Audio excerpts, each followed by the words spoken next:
Hello guys, it's a wonderful, a very bright morning out here. So today I'm going to teach us about importance of charcoal in the brooder. Alright, so right here I'm inside the brooder now with the birds. You can see how they are growing very well. And here it's the charcoal, the powdered charcoal. So yesterday I poured some on the ground. So today I'm actually going to pour the remaining. So underestimate the power of charcoal in brooding.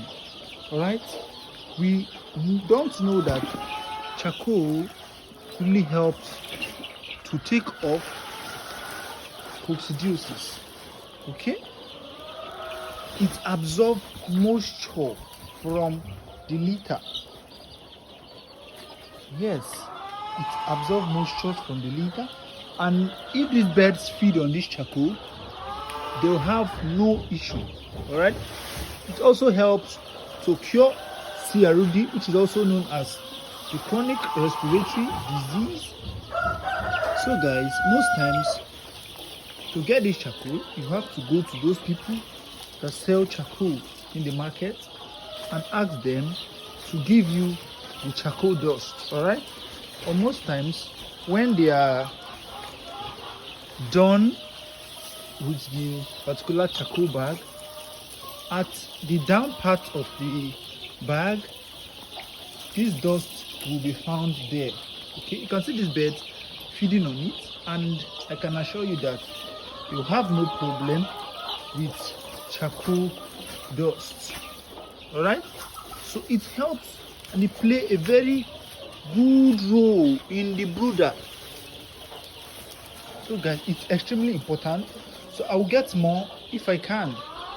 It's not really easy to get here, but I've not really taken my time to make sure I get this, but I'm going to do that as soon as possible. Okay, so I just gave them vitamins. I'm going to give vitamins for 5 days.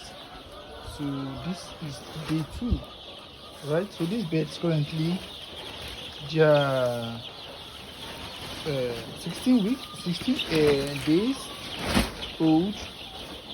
Yes, and they are growing very well. You can see them. They're moving fine.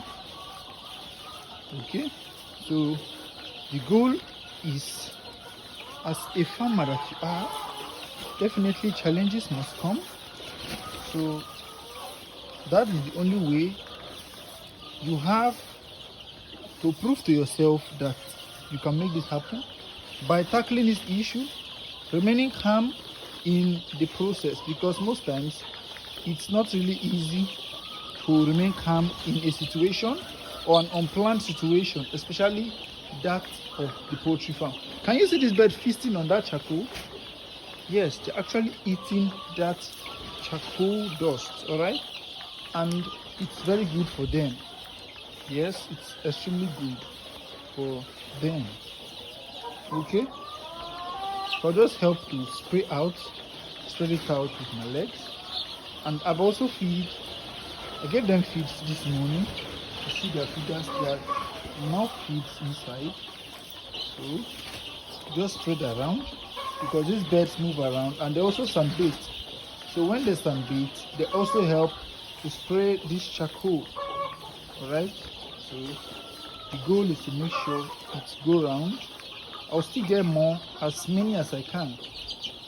Yes, as many as I can, to make sure that it's sufficient. Okay, so guys, and if you see some of our Noilers, we're having pig Noilers here. There's a particular bird I was even curious about, this particular one here that I showed you last time. You can see how big this particular bed is. This one here. Yes, it's so big that it looks like it was mixed, like it's a broiler mixed with a Noiler breed or layers, because it doesn't even have that brownish comb on the head yet. Okay, so let's allow it to outplay. Let's see the potential of that bird. I pray it's a male. I'll really be happy. So we can breed them and multiply them. So guys, and the birds have been doing so nice, right? They are very good, and I appreciate the supplier who supplied these birds, my reliable supplier. He has been doing well.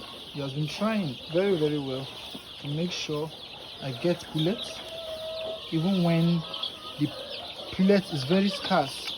Yes, there is always a way to get the pullet. So guys, we shall serve the birds their water now for them to drink. That's the water down there. So first we have to observe the birds. You can see I brought down this place for ventilation, and here now I'm also going to bring down this, take up this place to make sure that there is cross ventilation. Though the weather is kind of cold now, you see some birds are still trying to hold a bit. You can see this particular one here. Yes, you can see this one right here. It's folding itself because of it's kind of cool in the brooder or around. Okay, and the importance of this charcoal again is it changes the moisture coming out from the litter. The atmospheric condition in this brooder will definitely change once this charcoal is present. That is one thing we all need to know. You can see this bird feasting on it non-stop. So if your pen is smelling or has an odor of toxin, yes, the ammonia gas from the litter, it's advisable to look for a charcoal dust, whether you're a broiler farmer or you're a layer farmer or you're a Noilers farmer. It's advisable to get the charcoal dust and apply in your brooder. Okay, it helps the birds digest their feeds very well. Okay, honestly, I really don't know that these birds were this tasty. You can see I had no idea they were this tasty because I placed water in this drinker last night before this morning. Just come out, and after feeding them, you can see how they are really struggling to get this water. And you can see in 10 minutes time they'll all be very okay. Yes, so we shall leave this place for the meantime, then come back and take it up. So guys, thank you and have a wonderful day. Don't forget to like, share and hit the subscribe button to have notification when we make an upload. Until the next one, thank you.